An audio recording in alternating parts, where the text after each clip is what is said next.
Good afternoon, everyone. Welcome to this chat. It's around orthopedics. We'll start with gentle introduction. So my name is Dr. Omar Sabri.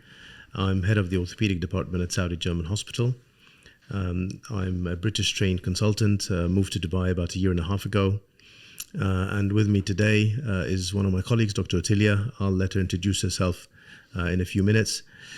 We're going to chat about various conditions that affect you as the public, and we'll tell you the perspective from an orthopedic point of view and how we as surgeons think about these conditions and how we try and help the population manage these ailments and hopefully move on from them and get back to their productive and recreational lives. So, Dr. Otilia, I'll hand over to you to introduce yourself and tell us a bit more about what you specialize in. Hi, hello everybody. I'm Dr. Otilia Iorga-Füstös. I am a consultant orthopedic surgeon at the Saudi German Hospital here in Dubai. I work together with Dr. Omar, and my specialty is shoulder surgery, but also pain management of the spine, conservative treatment. I come from Germany. I am relatively new here. I started 2 months ago, and I am very happy to meet all of you if you come to our offices, and also to talk about today about the shoulder problems that could appear in the general population, but also in athletes. Excellent. Thank you, Thank you, Otilia, for this lovely introduction.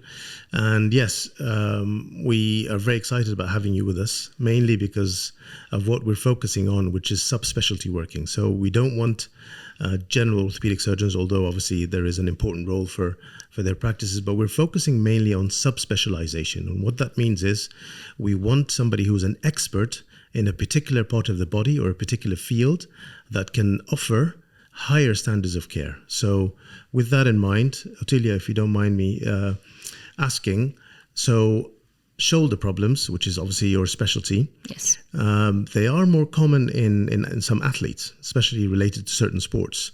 So tell us a bit more about what sports are prone to shoulder injuries and what your approach is to managing these.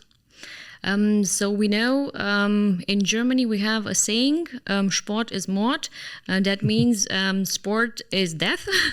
This is how we call it, because usually people who practice a lot of sport are prone to injuries. For the shoulder specifically, the more common injuries are in athletes that do a sport with repetitive movement, like swimmers. Also overhead throwers, like in basketball or cricket, or also in, for example, tennis players.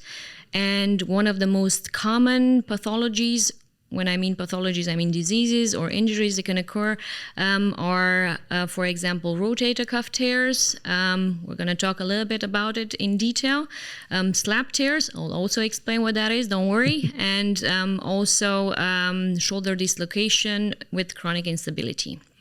Okay, fine. So where do you want to start? Rotator cuff, I guess? Yes, Okay. Let's start with the rotator cuff. First, what is that? The rotator cuff is formed in the shoulder with 4 tendons and muscles that connect to each other and form like a cuff that hugs the shoulder and keeps the shoulder in place. Tears can occur, as I said, in athletes that do overhead throwing, for example, or repetitive movements in the shoulder, but it can also appear in the general population. There are acute tears, so when you fall on your hand, for example, and you feel like a crack in the shoulder, but also chronic tears that appear over time. You first start with a little bit of pain in the shoulder that progressively increases. In this type of situation, the patients or you present to the office with shoulder pain. Other symptoms that could appear are weakness maybe in the shoulder. For example, when you try to pick something up and lift it over the head, you feel that you don't have the power as on the other side.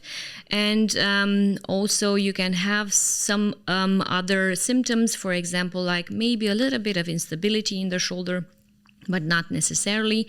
And this will be the symptoms if you might have a rotator cuff tear. When we talk about treatment, it depends on what the problem is. For example, if it's not a complete tear, there is a possibility for a conservative treatment with, for example, physiotherapy, also injections in the shoulder with cortisone or PRP. We have to remind ourselves, there are a lot of studies that say too much cortisone is also not good for the tendons. That's why, from my experience, I recommend 1 to 2 injections maximum. And when the tears are big and the problems are also big, then the surgical approach is the best one.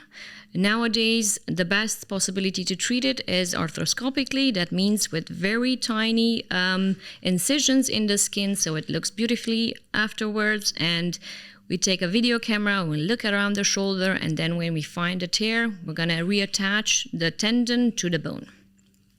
Excellent. Yes. So keyhole surgery obviously is the way forward now with most conditions. Minimally invasive surgery, quicker recovery. So it's as a shoulder surgeon, I'm sure that's your bread and butter. It's what you do every day. Yes. You mentioned the injections, and I know you mentioned the cortisone. The general population have a lot of perception about cortisone, that it's an awful drug, that it's bad for you, and that you shouldn't have it. But also now there's increasing evidence around PRP. Just give us a summary in the shoulder. What's the pros and cons of using both of those, and what are the benefits? As I said before, cortisone is good, but only in small amounts. I know a lot of patients ask in the office, I heard so many bad things about cortisone. Okay, cortisone on the long run, taken, for example, with people that have asthma or have rheumatoid arthritis, can have side effects. If injected in a shoulder, as I said, I recommend 1 or 2 times maximum. The effect is going to be anti-inflammatory. It will reduce the inflammation in the shoulder and also reduce the pain. Over 2 shots, it has been described in many studies that the cortisone will speed up the tear in the shoulder in the tendon. So that's why it's not recommended. Okay, and the PRP? And as for the PRP, there are new studies that also show in patients that have partial tears very good results with possibly also scarring and reconstruction of the tendon at the insertion level.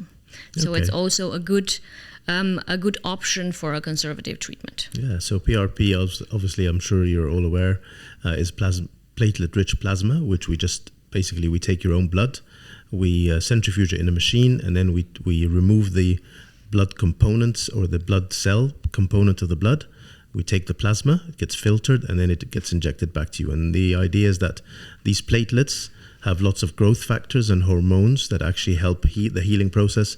So you're using your body's own initiative to try and heal these minor tears, as Dr. Otilia just described. Going back to what you mentioned, so that's the rotator cuff. Moving on to the slap lesion. Exactly. That is a complicated name. Yes. A lot of people don't know what that is. SLAP comes from the superior labrum anterior to posterior. That, easily said, is the rim of the socket joint in the shoulder. That's where the bicep tendon attaches to the shoulder. It can happen, so tears in the SLAP complex can happen for in athletes, for overhead throwers, but it can also happen in the general population if also people who work a lot overhead and repetitive movement in the shoulder. In the case of a SLAP tear, there are different types of SLAP tears from 1 to 4. There are grades, and every grade has a different type of treatment associated with it. Before we start with the treatment, let's talk about the symptoms. Usually patients who have a SLAP tear have pain, flare pain in the shoulder, and also weakness sometimes in the bicep tendon, and also maybe a feeling of instability in the shoulder. The treatment itself, as I said, it depends on the type of tear that there is. In the first grade, you can do a simple conservative treatment with physiotherapy.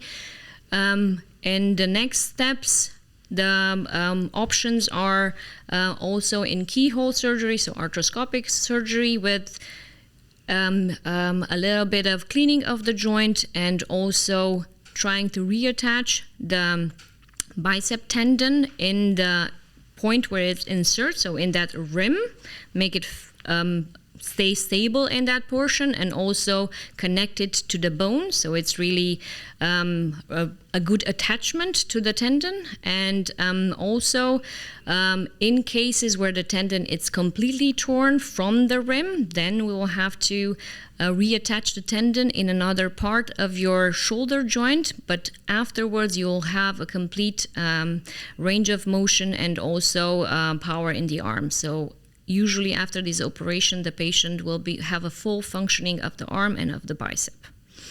Yes, that's the tenodesis procedure, isn't it? Yes, and really. There's evidence now to show that is probably better than the reattachment, but yes. in young patients, it's worth a try to do a reattachment of the tendon.